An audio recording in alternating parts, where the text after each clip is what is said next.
Fala nação, começando mais um vídeo aqui no Canto Rubro Negro. Hoje um vídeo que eu tô devendo há muito tempo do quadro Futebol Além do Campo, que tem tempo que eu não faço aqui no canal por conta da correria diária de notícias e tudo mais. Hoje eu vou falar um pouquinho a respeito de centro de inteligência, análise de desempenho, para tentar desmistificar algumas coisas que a galera vive cobrando, inclusive sempre foi muito cobrado esse setor, vem sendo muito procurado, cada vez mais pessoas se capacitam para trabalhar nessa área e para que a gente possa entender como é que funciona. Afinal de contas, ainda tem algumas pessoas que entendem de uma forma equivocada e eu vou tentar aqui elucidar tudo. Você já sabe o que eu vou pedir, deixa o like, se inscreve no canal, ativa o sininho para notificação e considera virar membro a partir de R$ 2,99. Eu sou o Leonardo Santiago e vai começar mais um vídeo aqui no Canto Rubro Negro.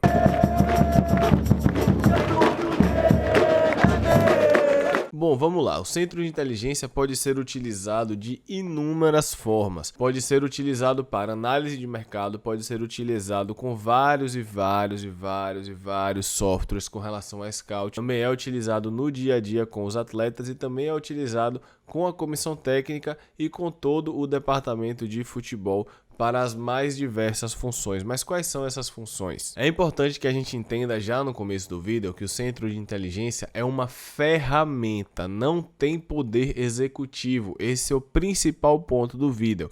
O centro de inteligência é uma ferramenta, análise de desempenho é uma ferramenta. E acredite, alguns optam por não utilizar. No futebol existe um ego muito grande de muitos profissionais e muitos desses profissionais, sejam eles treinadores ou outros profissionais de outras áreas, olham e falam: eu que tive experiência de não sei quantos anos no campo, eu que vivo de bola a vida toda, vou ouvir a meia dúzia de rapaz, a meia dúzia de garoto, e eu já ouvi isso, meia dúzia de garoto, meia dúzia de rapaz que nunca chutou uma bola que fica dentro de uma sala, eu vou confiar na minha prática. E eu já quero aqui deixar claro que não significa que eu não ache a prática importante, não é isso. Eu acredito que é necessário juntar a prática com todo o conhecimento teórico que as ferramentas te disponibilizam, não só conhecimento teórico, claro, mas em um mundo ideal a gente tem que trabalhar conectado. Então aqui já é o primeiro ponto para a galera entender que a gente tem que desmistificar algumas coisas, como é que foi contratado esse jogador, o centro de inteligência permitiu e não sei o que. Tem muita corneta com relação a isso e na verdade o que existe ou deveria existir é um fluxo de contratação onde cada setor dá o seu parecer sobre o atleta X. Digamos que o atleta X tem um histórico de lesão, não fez uma última temporada tão boa, mas mesmo assim o responsável, o diretor ou os diretores querem apostar e trazer esse atleta, mesmo com todo o parecer do centro de inteligência, da fisiologia e da comissão não sendo tão positivo. E isso acontece e muito. É claro que estando do lado de fora, a gente não tem como saber. A gente não tem como saber qual jogador foi contratado passando pelas avaliações positivas, qual foi contratado como aposta, qual ficou a critério do diretor, qual contratação o diretor confiou na análise, qual não confiou. Tem uma série de fatores, são muitas variáveis. Antes de continuar, eu peço para você seguir Bruno Ramon, @foi Bruno que fez, que faz as artes aqui do canal, serviço bacana, de muita qualidade. Se você entrar em contato com ele falando que foi por conta do Canto Rubro Negro, ele faz um preço especial para você. O centro de inteligência também é utilizado para monitorar o mercado. Isso não significa que todos os jogadores que forem indicados pelo centro de inteligência serão contratados, muito pelo contrário. Eles podem fazer um relatório, podem fazer toda uma análise de desempenho, como o próprio nome sugere, indicando atletas que podem ser úteis sim para o elenco, que podem ser úteis para o clube, e muitas vezes o diretor ou o treinador preferem outro atleta que na verdade eles conhecem e têm a confiança, e toda a análise não é que seja jogada fora, fica lá no banco de dados, mas muitas vezes o conhecimento e as parcerias, vamos dizer assim, por já terem trabalhado juntos, acaba facilitando todo o processo. O centro de inteligência atua também no dia a dia do clube. Tem, por exemplo, no clube um cinegrafista que filma todos os treinos e tudo relacionado ao que o Vitória faz no dia a dia. O Vitória nessa gestão chegou a postar em alguns momentos essas imagens filmadas de cima lá no CT para a gente ver um pouco do que é feito no treinamento. E isso é feito para que seja monitorado e para que seja corrigido, e também, obviamente, durante os jogos tem um cinegrafista filmando tudo.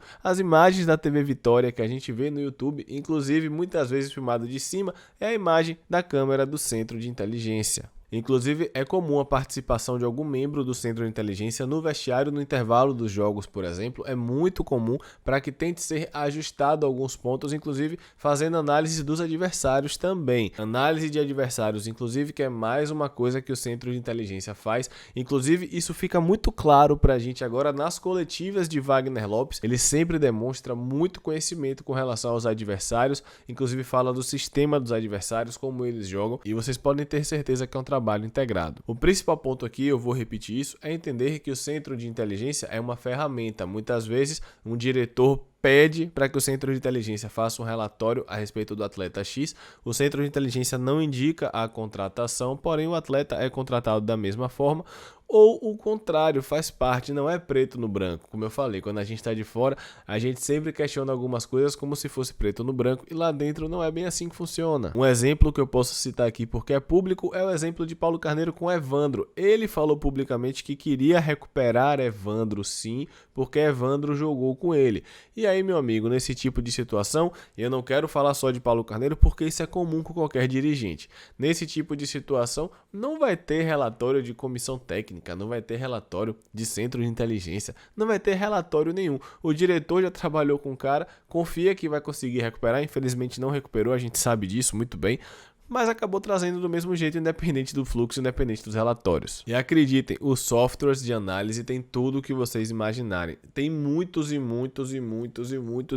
dados distintos de atletas, de posição, de idade, mapa de calor. Isso que eu trago aqui nas análises estáticas, na verdade, são só a ponta do iceberg. Movimento, gesto técnico, tudo aprofundado que vocês imaginarem, existem nesses softwares de análise. A questão, claro, é que a gente precisa interpretar esses dados, porque os números por si só, ou os conceitos por si só não querem dizer nada, a gente tem que saber interpretar e aplicar da melhor forma, e mesmo assim, muitas vezes, acaba não sendo utilizado, como eu falei, tem muito ego no futebol. Em compensação, tem muito treinador que anda colado com o centro de inteligência, eu gosto muito disso, inclusive já pude ver de perto, e acredito que esse desenvolvimento, esse trabalho integrado é fundamental. Vou colocar agora uma matéria do Vitória de 2017, pra gente ver como era o centro de inteligência lá na época. E aqui na matéria tem uma luz de modernidade, direção e comissão técnica aderem ao CI, que agora é potencializado para ajudar no crescimento do futebol do Vitória, e o centro de inteligência hoje atua em 3 grandes áreas, isso em 2017, tá? Análise de jogo, que envolve tanto as nossas equipes como as dos adversários, análise do mercado, que tem a ver com a avaliação dos atletas indicados e procura por novos atletas, ou seja,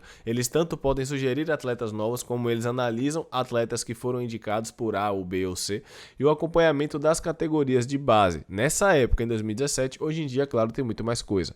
Hoje temos 2 analistas de jogo do profissional, um analista de mercado, um estagiário, um analista de jogo do sub-20 e um cinegrafista. Inclusive aqui fala até um pouco dos softwares que eu falei. Sobre a análise dos jogos, os profissionais usam equipamentos com os softwares Sportscode e o iScout, que ajudam na coleta de dados. Durante o jogo, o cinegrafista filma, já capturando as imagens direto para o computador, e em protocolos específicos criados no Sportscode, usando os iPads, a gente coleta informações sobre o jogo, sejam elas técnicas ou táticas. E no intervalo do jogo, consigo mostrar para o treinador ou para os auxiliares, como eu falei que acontece até hoje com certeza, vídeos, números sobre a partida. É um trabalho de scout, onde a gente associa a questão quantitativa dos números com os vídeos. E mesmo assim, utilizar todas as ferramentas disponíveis no centro de inteligência não é garantia de acerto. Você reduz muito a chance de errar, mas você pode fazer uma pesquisa minuciosa com inúmeros dados, encontrar características de atletas, contratar e não dá certo. Mas a ideia é minimizar os erros e não errar. É diferente. Aqui a gente pode ver que fica bem claro algumas das coisas que eu falei, além, claro, de toda essa análise do dia a dia, toda a metodologia de treino, todos os treinos, todas as questões feitas em campo de segunda a sexta para jogar no sábado, segunda a quinta, né? Porque depois já concentra. Tudo isso que é feito é sim monitorado e é sim estudado e passado para a comissão, e dessa forma é tentado sim o melhor resultado. Mas é claro que não é todo mundo que acerta, porque se todo mundo acertasse, a gente teria 20 campeões e só tem um. Aproveita para seguir também a Pena Verde Shop, parceira aqui do canal, tem diversos produtos, com certeza você vai encontrar algo bacana. Entre em contato com eles, dá uma olhada no site e segue no Instagram. E agora eu quero saber de você, o que é que você achou do vídeo? Tem algo a acrescentar com relação ao centro de inteligência? O Vitória tem um centro de inteligência e tem pessoas capacitadas para isso, eu posso dizer porque eu cheguei a ver de perto. Porém, a gente sabe, como eu falei, que se todo mundo acertasse tudo, a gente teria 20 campeões e a gente tem apenas um. Enfim, eu quero saber a sua opinião a respeito disso tudo. Obrigado por assistir até aqui, tamo junto. Um abraço.